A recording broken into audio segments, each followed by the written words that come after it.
Zoom recording. All right, now you have to repeat it.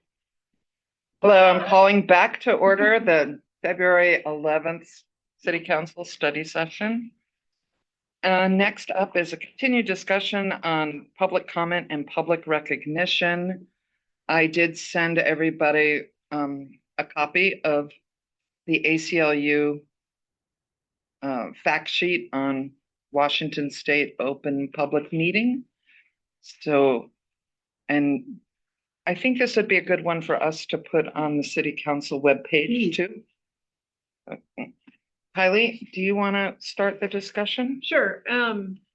We've been having these discussions, but we also have new members because this is a discussion that started last year. Mhm. And so I do want to go do a brief history lesson, first of all.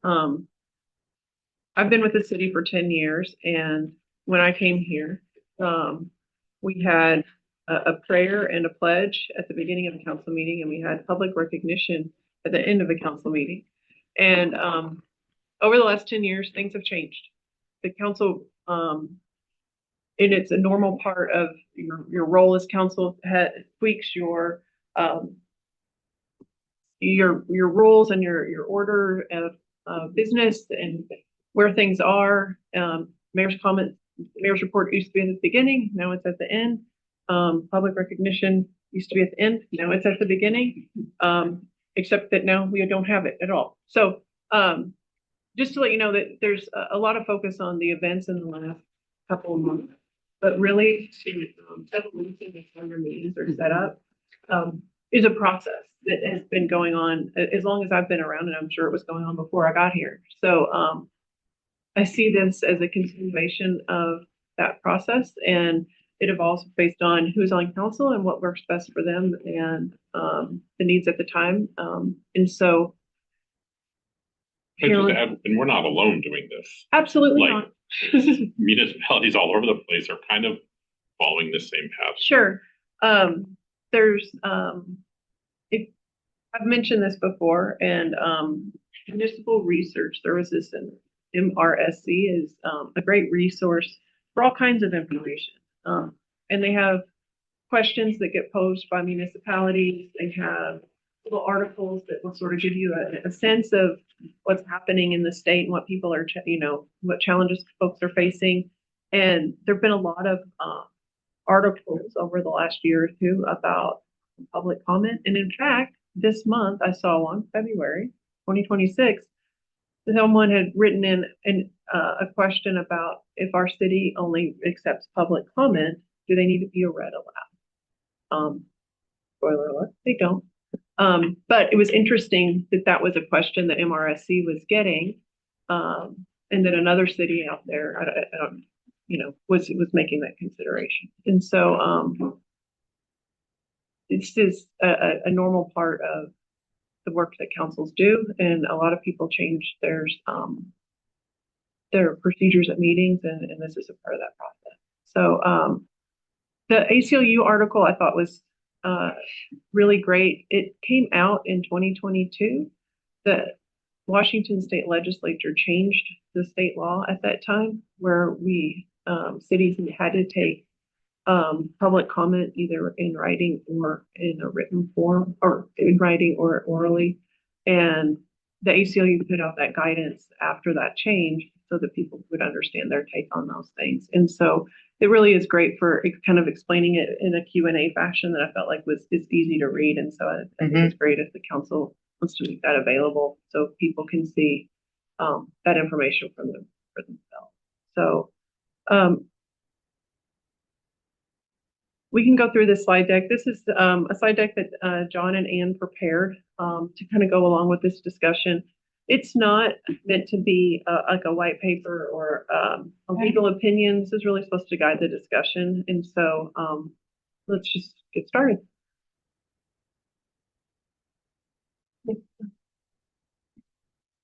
So public comment in Washington state law. So next slide. This is state law that just indicates that the council can determine its own rules.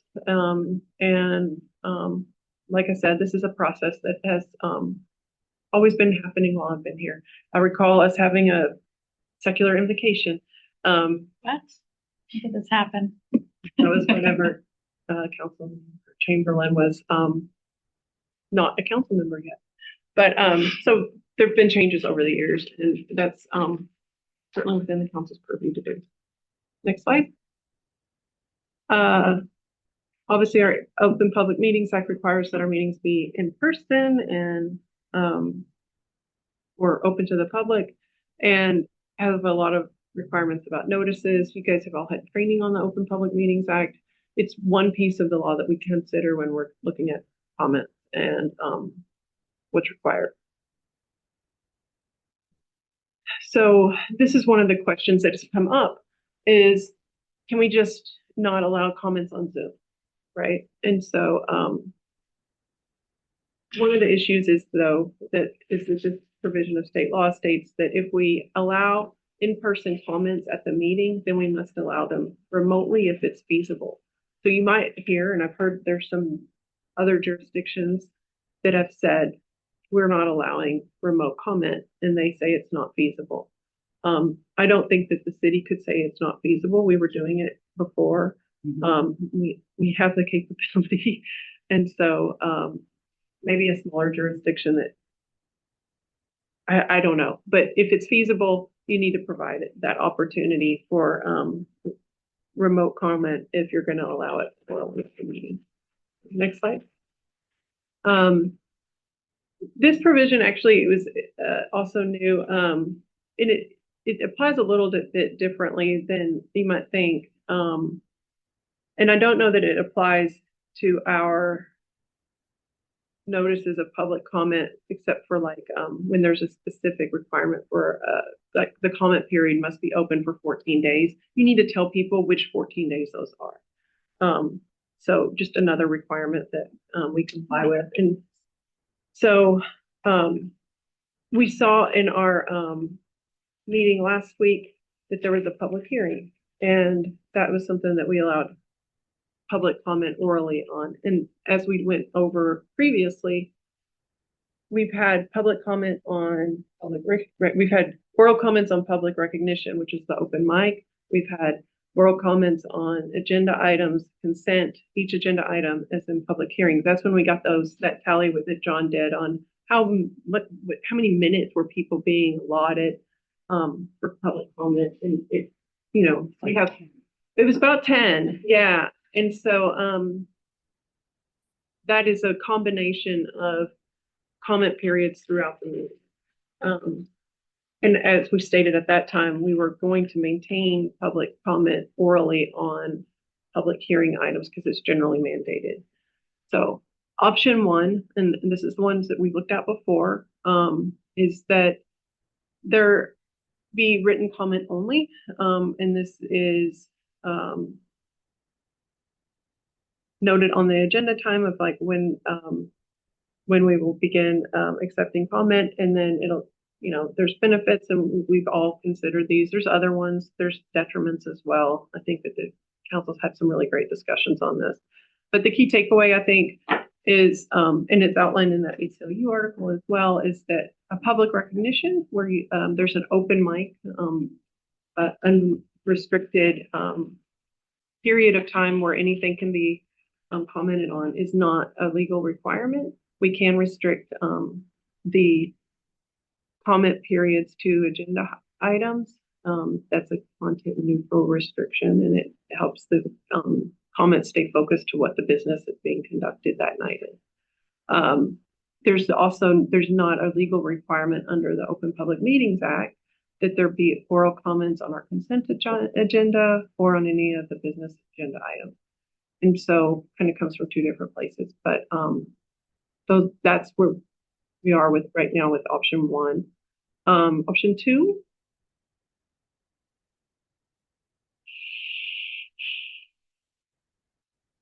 is remove public recognition. And remember, public recognition is the any comment that's kind of the open period, but keep comment on agenda items. That could be verbal comment on consent, general business, and like we've talked about with public hearing. Or it could be some, or, you know, you could do consent agenda, but not general business, or not on consent and on general business. You can also change the amount of time. 3 minutes is discretionary. Some cities could go, you know, lower.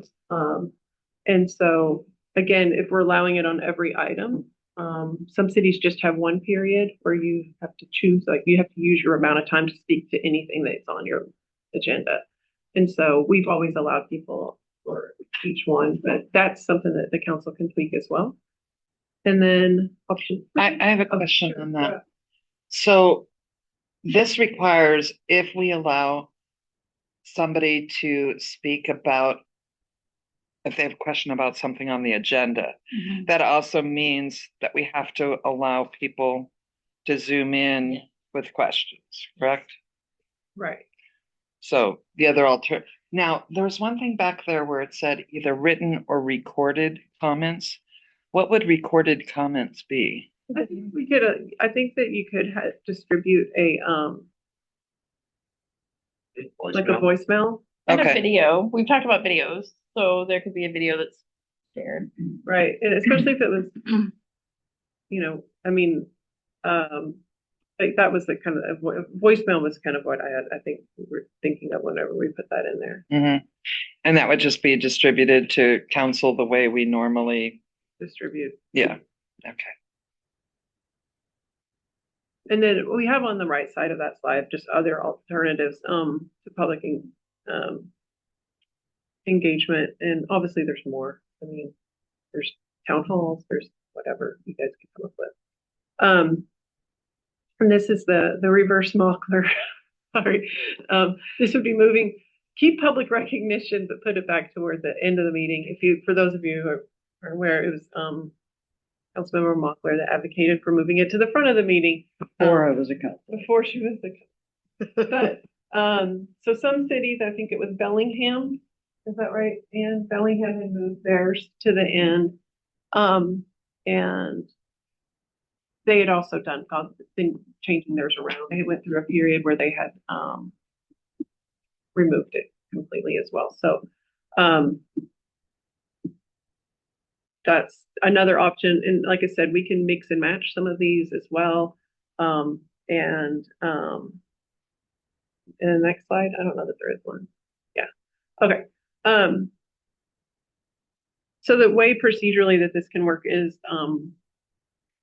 you can come up with something tonight. You can review that article. There's actually some interesting things in it as well. Another resource to take a look at, just because there's been some questions about other issues, is the City of Seattle's rules and procedure. Oh my goodness, they have dealt, I think, with everything under the sun over there. And it is comprehensive, is what I would say.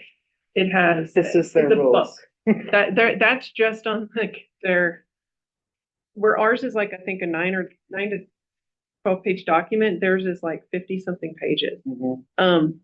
It's comprehensive, but it also kind of, you can tell they've dealt with every single situation that you can imagine. And so they have a policy that is available. And that was something, I mean, all of that's published on the MRSC website. So you can actually look at different cities' rules and see how they're handling it. And you'll notice a lot of them have been changing. So there's whatever the council wants to do. Happy to make it happen and put it into a document for consideration. At this point, though, a lot of the authority to run the meeting rests with our council president under the council. So does everybody want to review the ACLU article and look at MSRC, and then at our next study session, come back with your suggestion of how you would like public recognition handled? And I would like that everybody gives their opinion. If we do that. Rick, how do you feel about studying up and then coming up with your opinion on how you would like it handled? I'm happy to do that. Yes. Okay. There's a lot of information out there to absorb. Yeah. Anna? So I think that we received an outpouring of written comments about, for example, the hybrid shelter.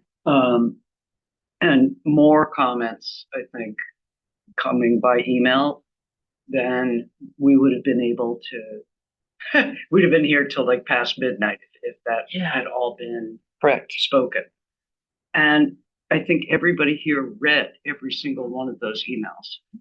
And they were interesting and they were nuanced and they were, because people were writing them, they were compressed. And then we did a thing that I was really happy about. One of these options talks about the back and forth between council and the public. And the letter that you authored, went out to went out to everybody who had commented. Is that correct? On January 16th? No, it didn't. It did not go out to everybody, but On the website. it's in the packet, so anybody who reads the packet would read it. And I believe, is it not published on our website?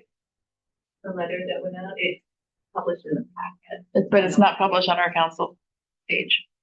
Okay, so No, they have to look at, our packet's on our webpage, so they would have to I just went to special follow.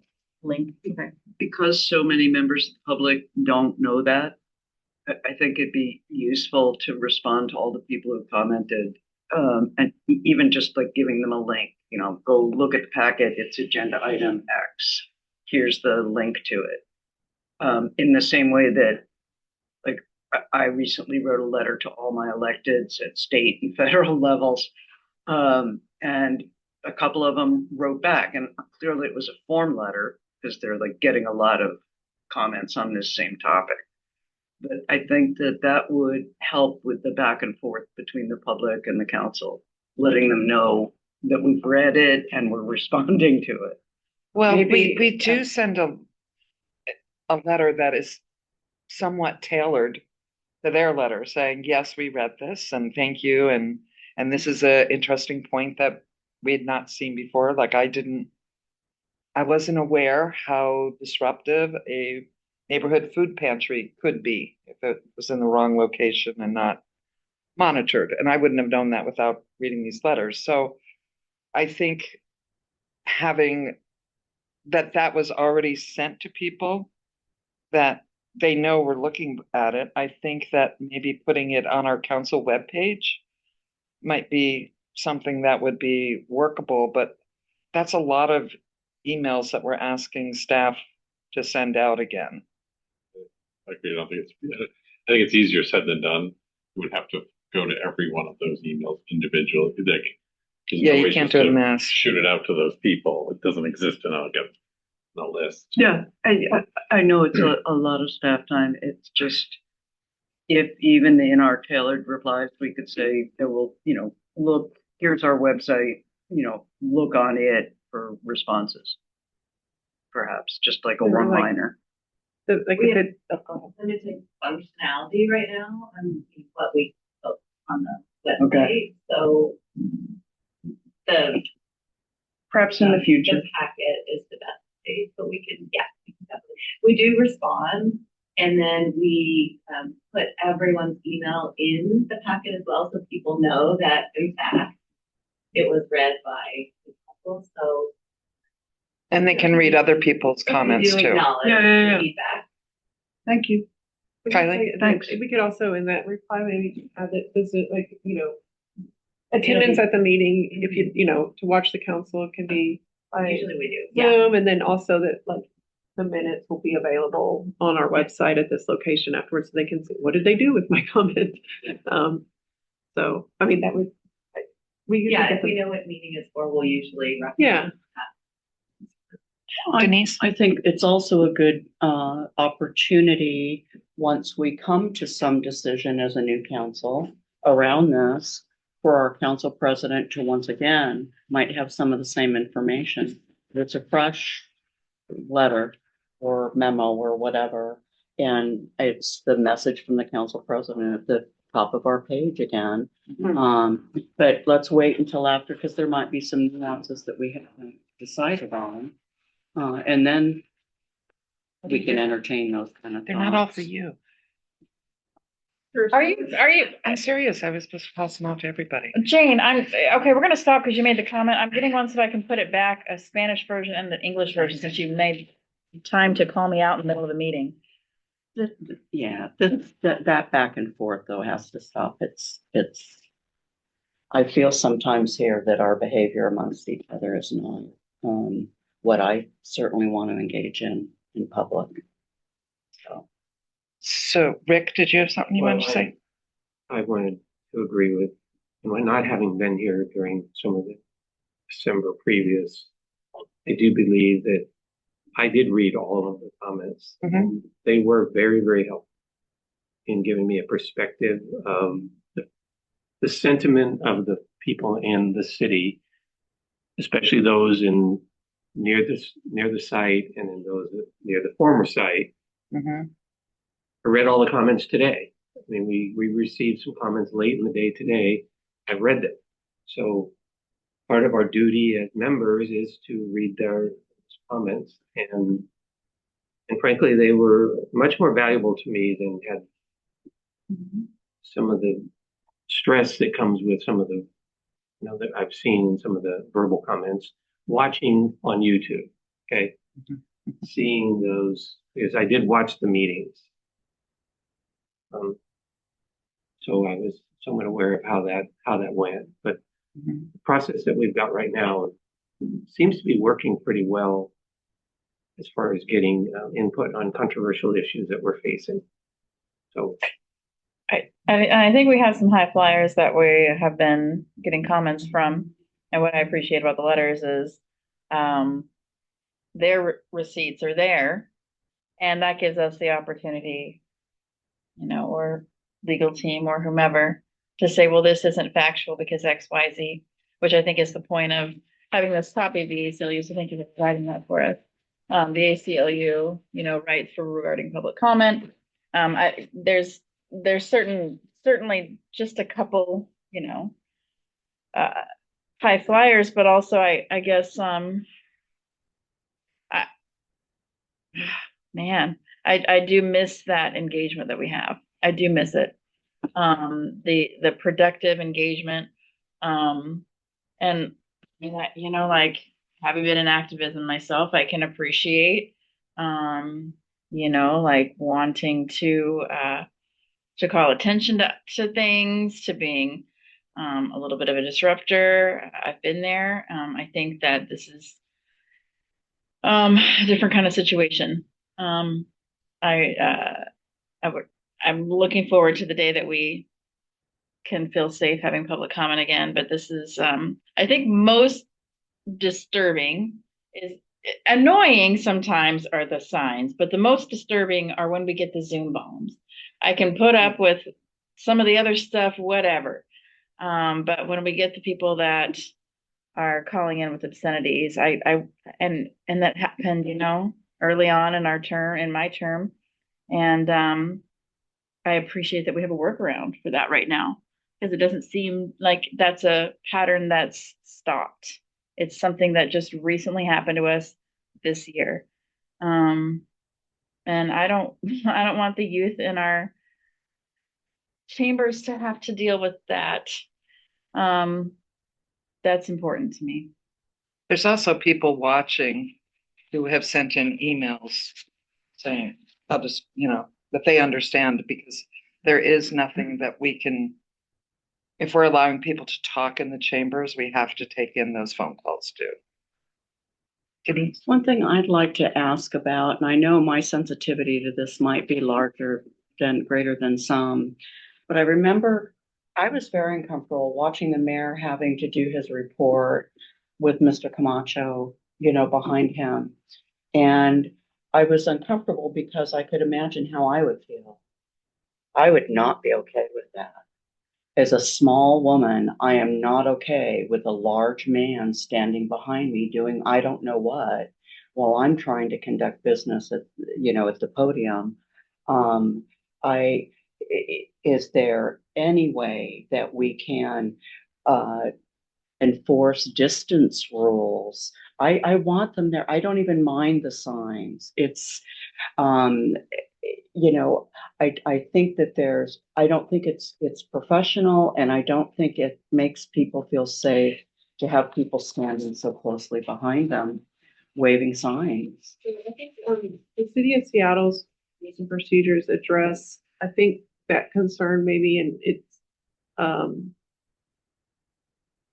talks about lining up behind the person, and it very well could be also a safety issue in keeping the aisles clear in a public space like that. It could also be a distraction issue for the person that's trying to make a comment at the podium, and not having people line up. I'm pretty sure that's in there. I'm not sure quite 100%, but I'm pretty sure it's kind of toward the end. They have they want people to wait in their seat and then approach the podium and not line up. And we've had nights where people have lined up down the middle. Yeah. And then if it's a contentious issue, then the reactions from the crowd might be very close in proximity to someone who has a very different viewpoint from them, which we hope is fine. But with some of the things that have been said, it can also be a security issue because we don't have security in our room, and so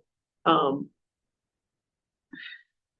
think that they address that, and maybe it's something that we could look at as what's the safest place for someone to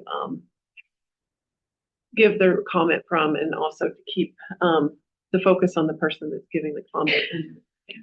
Well, I think I said something that upset you. Did I? What? Well, okay. No, you didn't say anything that upset me. I'm just thinking about a protester's rights because I'm just thinking about, I mean, this is not a specific example that relates to us, but this is just what we've learned through the protests against immigration enforcement officers, right? That people do have a right to stay a certain distance from them, to hold signs, to protest, to be distracting and annoying, call But them a certain names. distance, which I believe is 5 or 6 feet. And so, I just don't want to lose sight of the public's right to protest because that's such an important foundation. I know that it's annoying, but also there's the right. We might be on the other side of that one day, right? Michael, And But sorry, are you done? it's okay. I was just gonna build on that. So like when we do Here you the go. Pride Here's my Festival, copy. we have a designated protest area Yeah. because we rent the whole area, the fairgrounds, and we put them out on the street. So if anybody comes in, the sheriff knows what the plan is, and they tell people they have to move to the designated spot. I don't see why we couldn't even just say if you're going to stand, you need to stand behind all the chairs. Maybe we even take out a row of chairs. I don't know. But if you're going to stand, you stand behind. And then you can't hold up anything to block anyone's view. That seems like a reasonable sort of, because obviously if somebody's standing behind a speaker and they're holding something up, they're blocking people's view of the screen and the business. Thank you. That's a good point. Well, one thing that I remember, it was, I think when we were having a lot of folks come in to talk about immigration. And it was almost like we had, the divisions on each side of the room, and people were, getting very upset, and they were, calling each other names across the aisle, and we had people lined up, and frankly, I wouldn't have wanted to be in that audience. So I think we do kind of need to prepare for those situations, and that doesn't stop people from sending us letters or because most of the people now who are in the audience are listening, and they're listening because they want to know what we're doing and what's going on. I think the biggest thing too is whatever rules we do, we have to apply them To everybody. Absolutely. So Absolutely. Everything. I can't come in with come to the 4-H club meeting. Yeah. And and then we're like, oh, great. Yeah. Yeah. And then somebody else has a sign that says, I hate 4-H. So, Yeah. And so the city of Seattle rules have a lot of, that's why I was saying that some of these issues, I think it would be good if, I didn't want to go, they're 50 pages. I don't want to go over them all with you in detail. I think that would be big. Yeah.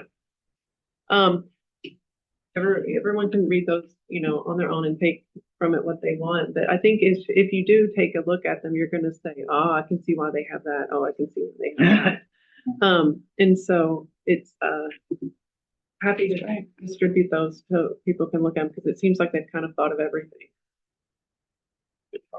Well, now that you said that, there's something new that's going to come up and they're going to That's another go thing is that Kylie technology Finnell. Why'd you aspect. say that out loud? I think technology is driving a lot of this. Mhm. If you are unaware, there's even outside of public meetings, but there are folks that have YouTube channels, and I mean, there's some of them are, that they go to public meetings and they do funny things, and they Chat goes deeper. Anyway. that's so funny.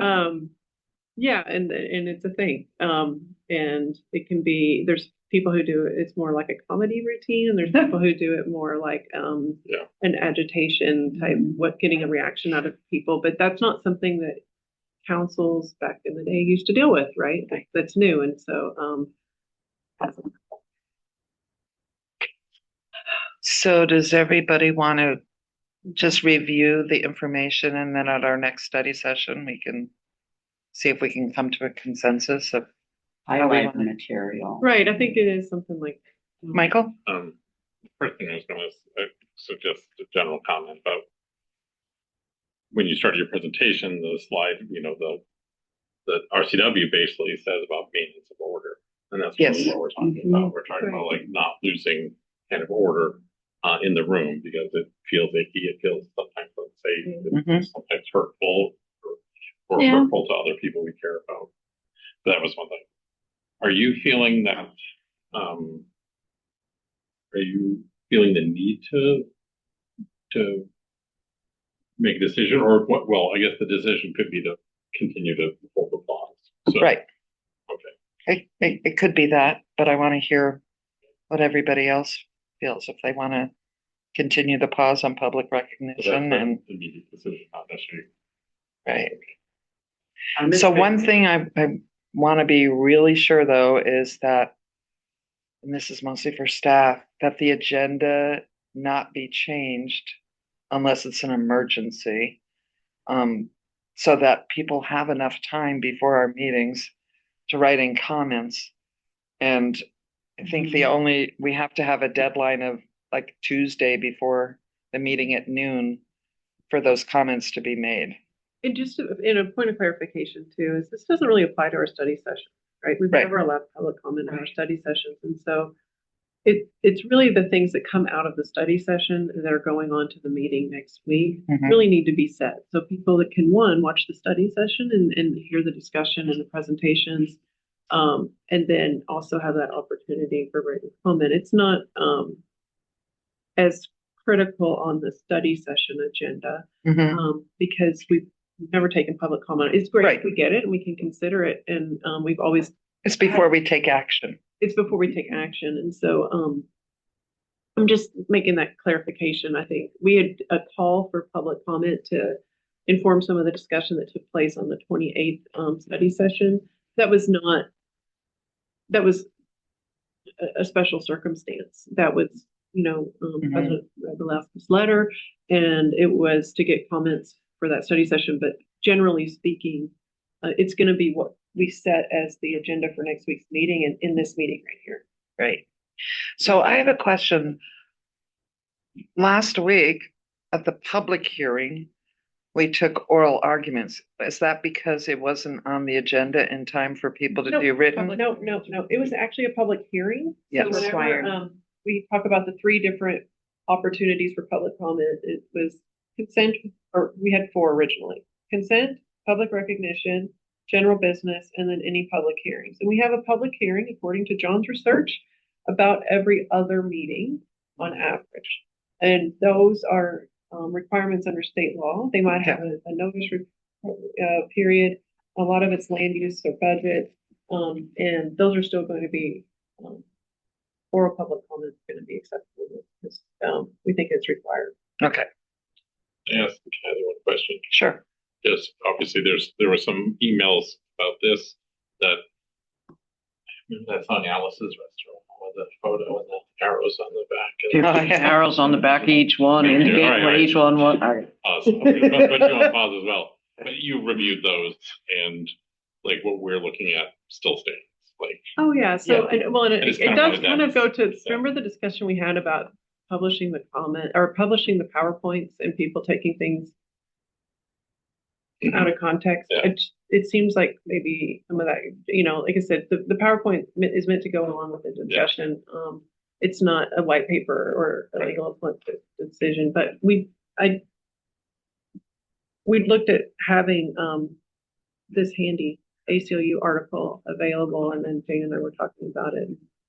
I think it covers all of the points that we've heard people have in the public comments, and so hopefully that will be helpful to provide some clarity. just kind of wanted that said. Yeah, Thanks. yeah, we read them. Didn't, Yes, well, I know, but I just Yeah. wanted to I wanted to hear our legal advice on other people's interpretations of what they were looking at.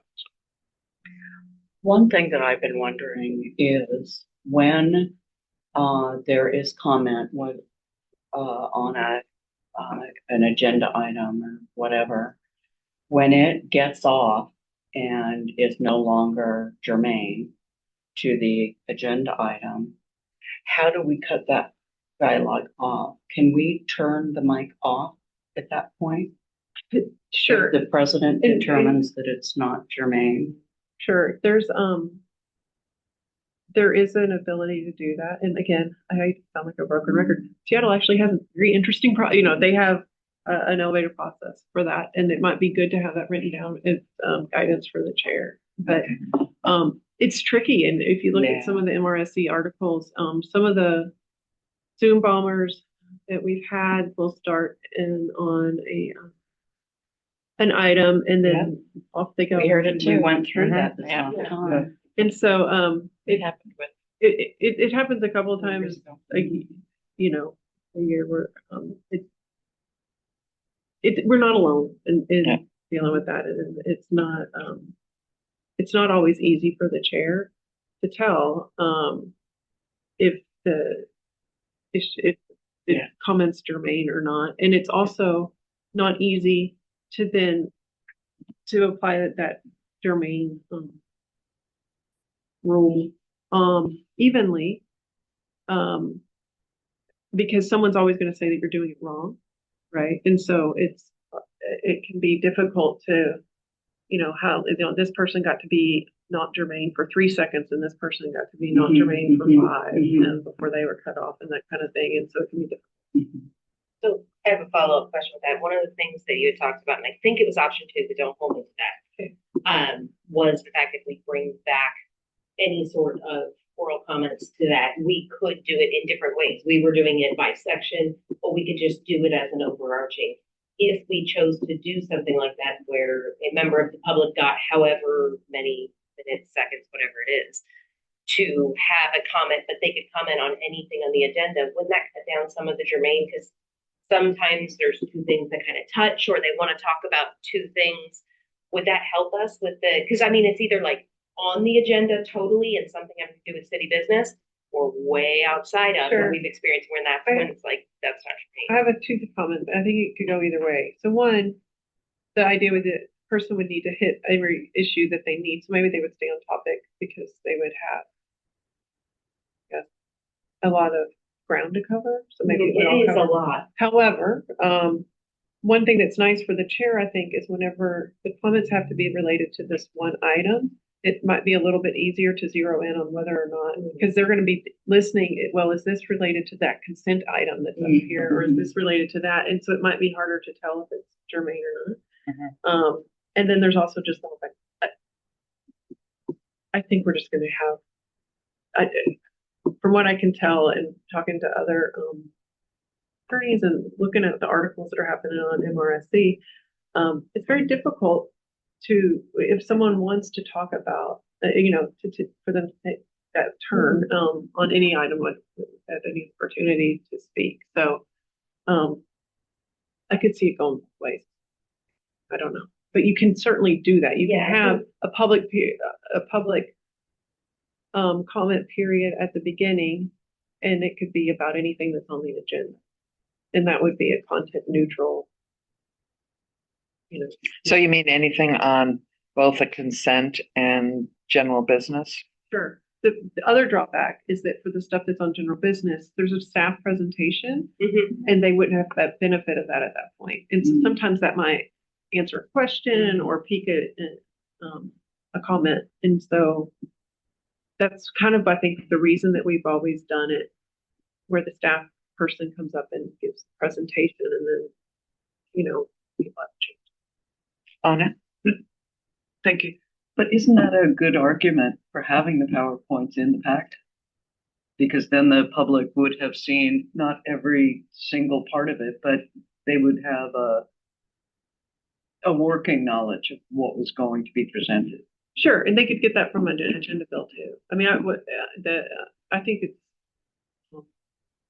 definitely a good idea to have. It kind of depends on the PowerPoint. What I would say is if it's going to have enough information on it that it has clarity to the situation, or if it doesn't have enough information on it, that maybe it causes confusion and people thinking that there was information left out. But that's also a good opportunity for people to ask questions in writing, you know, if they can see it. Because I think for the most part, I agree that most of the PowerPoints should be in the agenda, you know, the packet, for people to see that in advance. Do you mean if it's a PowerPoint that's going to be presented at a council meeting under general business? Yes.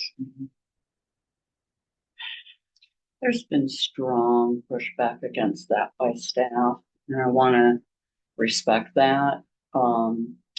The process of fine tuning a PowerPoint, I've been involved with for over many years, and there would always be changes that I would have wanted to make if I'd had to submit it that early. I just want us to remember that we all may want, the public may want something, but a presenter typically reserves the right to, you know, bring their presentation and present it then. It's nice if it's in there. Will it be, it should usually, well, most things, it'll have been up on the screen during the study session the week before. It might be tweaked for the presentation at council based on some of those comments that come in, because that can be helpful, that then whenever, I think people like that when they see that That we're listening. Responsive and we listen and things change between study session and the general business because someone wrote in a comment that someone, we can do this. We need more clarity on this point or something like that. So I'm sure we can work something out, whether it's maybe the PowerPoint as it's presented at the study session gets uploaded and then, but staff's free to make updates. Yeah, it's not like an ordinance where, you know, if you change a word, it makes a difference. Yeah, I think that, you know, everyone wants people to have the ability to make thoughtful comments. Although this was actually another MRSC question that I noticed on there, is that there is not a requirement that any packet materials be made available ahead of a meeting, which I'm interested in. Not here. Yeah, I know. I'm just letting you know that there's actually not a requirement for that. It's just the agenda that has to be posted. Not. I think one thing, just being new to all of this, that I will go back, think about these three options, kind of look through the resources that have been given. But there is also something that it unfortunately is going to put a heavy burden on everybody who has experienced things before, because there will be something that, like, I'm going to go home and think about this. I'm going to do my research. I'm going to have my lived experience with this. However, it is mind blowing to find out the things, all the things you don't know. And it's because a lot of this is lived experience. And if you would have asked me, you know, about public comments prior to the very first meeting that Rick and I were in, where it was like, that was the very first city council meeting, I didn't see that coming. So when I'm putting thought into this, there's lived experience that I haven't experienced yet. So that is one thing, if you guys, you know, when you're giving that that education piece to us too, because, you know, we are new to this. However, I do want to respect the fact that things have been tried. There have been things and you have experienced things that's like, trust me, that's great on paper. It may or may not work based on things. So that is something I'm very open to that feedback. That's what you get from reading that Seattle document. You get the impression that there's some experience in those words. So my wondering is, would it be helpful? I don't know if you'd even want to see the council meetings where we had other public comment from when Jeff was in office. Would those links be helpful for you, the dates for that? If there's large scale experiences that you guys have lived through that kind of are painting why you feel certain ways about things, I do, and it's not even that you need to do the homework to give me that so that I can experience it as you did, but it is that, like, I just wanted to say out loud so that, you know, at least for me, and I won't speak for myself, I'm very open to, I may say something and you're like, yes, on paper, again, lovely, but lived experience, things that have happened here, like, these are the things that, you know, may have come with that. So I just want to make sure that's open and, like, please give me that feedback that if I do come with something, I'm also coming with it very fresh. Well, January 7th was a pretty good indication. That was a good Moderate. Very- All right, it was a moderate. We had a horrible couple of Zoom bombs. When we had youth in the crowd, they were reading from propaganda. I mean, it was bad.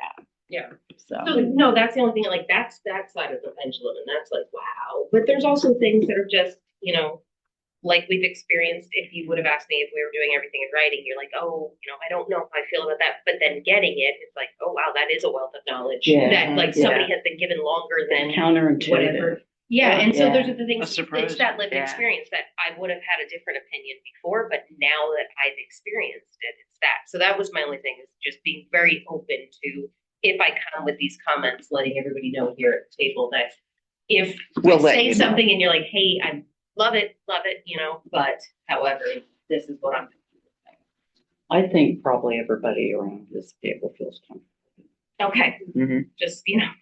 I think so. There's been a lot of factors that have, you know, weighed on different people throughout the modification of this. I know that we had some violence against elected officials that came up in some of the discussions as, you know, being a factor that increased concern about the meetings where there was heated cross comments during the meeting, and, you know, that was a concern. There's we a few years ago adopted code that prohibits weapons, you know, at the, you know, and that was something that the legislature had passed. And kind of the idea that we have that the need for that kind of thing is a concern, and you think about. So I'm just saying, there's been so many things over the years that have kind of led us to where we are right now. It's impossible to say, oh, it was this thing. Or, this particular meeting. It's been a lot of things. And it's not just the experiences within the chambers for Bremerton. It's hearing about other stories. It's seeing things on the news and what other people have experienced. Yeah. Kind of weighs in on everyone's. And it's feedback from the community too. Because Yes, they're of watching course. this, so we are going to get the emails that we get of like, hey, I don't know if you've thought of this or these things. Those are all things that throughout all of this, I will be doing my due diligence in this, my soul searching, my what I think is best, but very much open and welcoming those comments. I appreciate the validation. I think we're told we're supposed to be tough, we're supposed to be strong, we're supposed to put up with this, and I've said it too, you know. And then at the same time, the dichotomy is that there is very real violence that happens against elected officials. So, anyway, thank you. I appreciate that. Okay, We'll so, be ready for you. 2 weeks Everybody- from today. okay, 2 weeks from today, if everybody, Send out the homework assignment. Yeah. Read your 50-page.